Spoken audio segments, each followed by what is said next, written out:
की कि जैसे आपका अगर मैथ्स में थोड़ा कम स्कोर हो रहा है तो आप मैथ्स में ना बहुत सारे सब्जेक्ट्स को मत पकड़िए, बहुत सारे चैप्टर्स को मत पकड़िए। मैथ्स में आप देखोगे गिनती के 15-16 चैप्टर्स हैं जिनसे एसएसजीडी में सवाल आते हैं।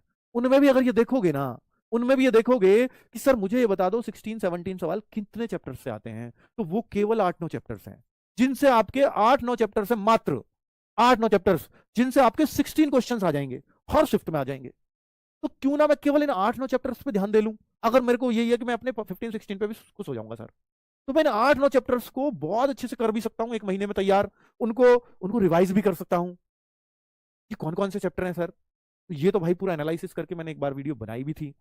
तो मतलब जैसे प्रॉफिट लॉस, परसेंटेज, ऐसे सवाल, ऐसे चैप्टर्स, ठीक है, एलसीएम एचसीएफ जरूर क्वेश्चन आता है। ठीक है, तो अगर मैं ऐसे गिनूंगा तो 8-9 चैप्टर्स बनेंगे। रेशियो एंड प्रोपोर्शन पक्का आते हैं 2 क्वेश्चन। ठीक है, सिंपल इंटरेस्ट, कंपाउंड इंटरेस्ट पढ़ लीजिए। टाइम एंड स्पीड थोड़ा सा मुश्किल लगता है बच्चों को, लेकिन मैं कहूंगा टाइम एंड स्पीड पे जाइए ही तब जब आपके कुछ चीजें बिल्कुल क्लियर हो जाए। आपको सर मैं मेंसुरेशन को नहीं करना चाहता, मैं 2D 3D से डरता हूं, तो मेरे भाई 2D 3D में ना सिर्फ फॉर्मूले रट लो, और फॉर्मूले पे क्वेश्चन बहुत आसान आता है। क्योंकि कई बार ऐसा होता है क्वेश्चन इतना आसान आ जाए ना, नॉर्मलाइजेशन में बच्चों पता है किसको फायदा होता है, आप कहते हो ना किसी के 5 बढ़ जाते हैं, मेरे उसी शिफ्ट में 3 बढ़े थे। ऐसा क्यों? क्योंकि कोई क्वेश्चन ऐसा होता है जिसको कम बच्चों ने अटेम्प्ट किया हो, अगर आपने उसको अटेम्प्ट कर दिया तो आपको नॉर्मलाइजेशन में फायदा होगा हमेशा। तो क्वेश्चन 1 पॉइंट कुछ मार्क्स का बन जाए, मतलब जैसे 2 का मार्क्स का क्वेश्चन है वो 2 पॉइंट कुछ का हो जाता है। नॉर्मलाइजेशन ये चीज है।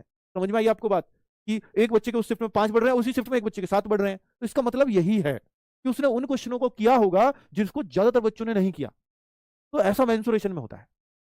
तो इसलिए मेंसुरेशन के बिल्कुल ही सिंपल प्रश्न आते हैं। मैं ये नहीं कहता कि अगर वो थोड़ा सा भी घुमाए तो छोड़ दो, पर इतनी सी मेहनत कर लो कि फॉर्मूला बेस्ड क्वेश्चन आए तो उसको आप कर दो।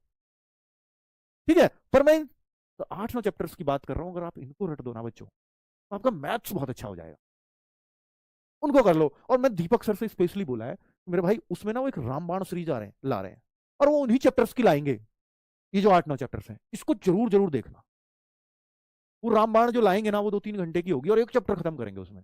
और उस वीडियो को 2-3 बार देख लेना, और उस पर बेस्ड और क्वेश्चंस करना, जिससे कॉन्फिडेंस आएगा। ये मैथ्स करने का सबसे अच्छा तरीका है। ठीक है, रीजनिंग में बहुत मुश्किल नहीं है, अगर आप करो तो प्रैक्टिस सेट्स कर लो, बस मिनी मॉक टेस्ट कर लो, काफी है रीजनिंग में, इससे ज्यादा कुछ करने की आवश्यकता नहीं है। हिंदी में क्या है, अगर आप कुछ पढ़ना ही चाहते हो, थोड़े से पर्यायवाची और पढ़ लो, थोड़े से विलोम शब्द को एक बार फेर लो, इस तरह से थोड़ा सा स्ट्रॉन्ग कर लो खुद को। ठीक है, बहुत ज्यादा इसमें दिक्कतें हैं नहीं हिंदी जैसे सब्जेक्ट में। आपके सर जीएस भाई पता क्या है, हम उन चैप्टरों के पीछे पड़े रहते हैं जिनमें हमें कभी कॉन्फिडेंस नहीं आएगा।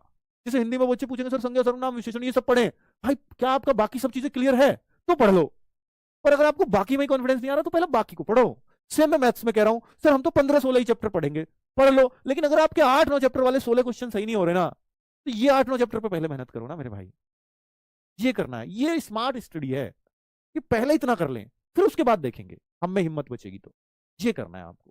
आपको अगर इन चैप्टर्स को कर लो तो मिनी मॉक टेस्ट में ही अपने आप का पता लग जाएगा कि हाँ मैं बहुत अच्छा कर पा रहा हूं, तब स्कोर बूस्ट करता है, ऐसे नहीं करता।